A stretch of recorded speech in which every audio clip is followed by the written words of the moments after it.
Morning, नमस्कार। 5 minute story में आप सभी का बहुत बहुत स्वागत है। सावन चला गया, चतुर्मास में से एक महीना संपूर्ण हुआ और भादो, सावन भादो कहा जाता है। और भादो का ये पावन महीना आ गया जो अपनी गलतियों पर पश्चाताप करने के लिए, जो अपने में सुधार करने के लिए, जो अपनी पर्सनालिटी को डेवलप करने के लिए, जो अपना ऑरा को क्लियर करने के लिए। अगर अभी तक आपने मेरी आज की 2 मिनट के उपाय वीडियो नहीं देखी तो प्लीज़ उसे मस्ट वॉच। और बात करें अगर आज की, तो आज की कहानी है। बहुत समय पहले एक सेठ हुआ करता था, बड़ा अमीर था। उसके घर पर उसका एक दोस्त आया जो ठीक ठाक था, बहुत अमीर नहीं था लेकिन गरीब भी नहीं था। और थोड़ी देर बैठा, चाय वाय पी और बात करता रहा। लेकिन वो अपने दोस्त से कुछ कहना चाह रहा था और कह नहीं पा रहा था। और चाय पीकर दोस्त ने कहा फिर आइयो कभी खाना खाते हैं साथ में। तब भी वो ना उसके कदम उठ के चल नहीं रहे थे, वो चल नहीं पा रहा था।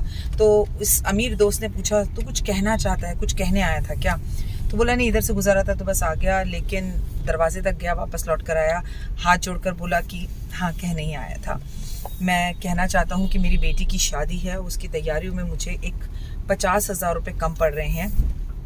तुम क्या मुझे 50,000 रुपये कुछ समय के लिए उधार दे सकते हो? तो उसने बोला हाँ। हाथों को पकड़ा उसके और बोला, कैसी बात कर रहा है? कोमल तो मेरी भी बेटी है और क्यों नहीं दे सकता? बिल्कुल दे सकता हूँ, आप वापस बैठ। उसने अपनी पत्नी को आवाज़ दी। पत्नी अंदर से आई, जी आपने बुलाया? मेरे दोस्त के बेटे की इसकी शादी है, हमारी कोमल की शादी है, इसे एक 75,000 रुपये दे दो। पत्नी जो कि पर्दे के पीछे से खड़ी हुई सब कुछ सुन रही थी, वो भागकर अंदर गई और 1 लाख रुपये ले आई। पति ने पूछा कितने पैसे हैं? पत्नी ने कहा कि 1 लाख रुपये हैं। तो पति ने बोला मैंने तो 75 ही मांगे थे। तो पत्नी बोली कि तुम्हारे दोस्त ने 50 मांगे तो तुमने उससे 75 कर दिए और हमने उसमें 25 और डालकर उसे 1 लाख कर दिया। कोमल हमारी भी तो बेटी है। तो पति मुस्कुराया धीमी सी मुस्कुराहट से और बोला अच्छा।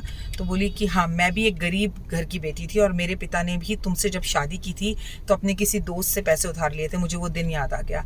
तो इंसान को अपना पास्ट कभी नहीं भूलना चाहिए, इसलिए मैं 1 लाख रुपए लेकर आई हूँ। दोस्त ने वो पैसे लिए, आंखों में आंसू आ गए और लेकर चला गया। इसे शायद दोस्ती कहते हैं। लेकिन उसके जाने के बाद ये सेठ रोने लगा। तो पत्नी बोली क्या हुआ, रोने क्यों लग गए?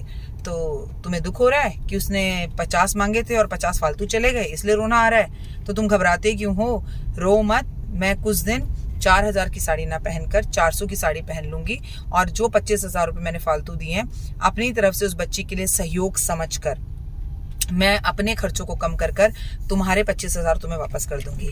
तो सेठ मुस्कुराया और बोला नहीं, धन की कोई कमी नहीं है, धन के लिए नहीं रो रहा। रो इसलिए रहा हूँ कि मेरा दोस्त घर आया, वो कुछ कहना चाहता था, आज वो खुलकर बात नहीं कर पा रहा था, लेकिन मैं उसकी इस वृथा को समझ नहीं पाया। उसे मुझसे पैसे मांगने क्यों पड़े, मैं क्यों नहीं समझ पाया, क्यों मैं भूल गया कि घर में कोमल का विवाह है। मुझे पूछना चाहिए था कि शादी की तैयारियां कैसे चल रही हैं। वो शायद ये सोच रहा होगा कि मैंने जानकर नहीं पूछा कि कहीं मैं पैसे न मांग लूं। लेकिन उसको देखकर मेरे दिमाग से, मेरे सर से एकदम से ये बात उतर गई और मुझे इस बात का बड़ा पछतावा हो रहा है। वो दोस्ती ही कैसी दोस्ती जो हमारे दोस्त को हमसे पैसे मांगने पड़े। दोस्त तो वो जो दोस्त के बैठते ही उसकी बात को समझ जाए, क्योंकि या तो माँ ही आपके मन की बातों को समझ पाती है या दोस्त, ऐसी दोस्ती होती है।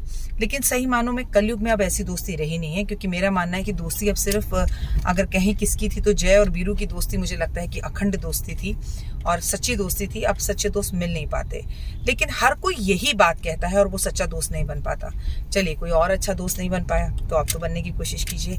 आपका दोस्त अगर बेवफा है तो आप मत बेवफाई कीजिए, पॉजिटिव रहकर उसको पॉजिटिव रिजल्ट्स दीजिए। और पत्नी हो तो ऐसी हो कि जो कई घर में मांगने आए दिल खोल कर दे, तो ऐसे घर में लक्ष्मी बरसती है। इस कहानी का मोटिव यही है। पत्नी हो तो ऐसी हो कि 4,000 की साड़ी को 400 में बदलकर अपने घर में हुए नुकसान को वो भरपाई कर ले।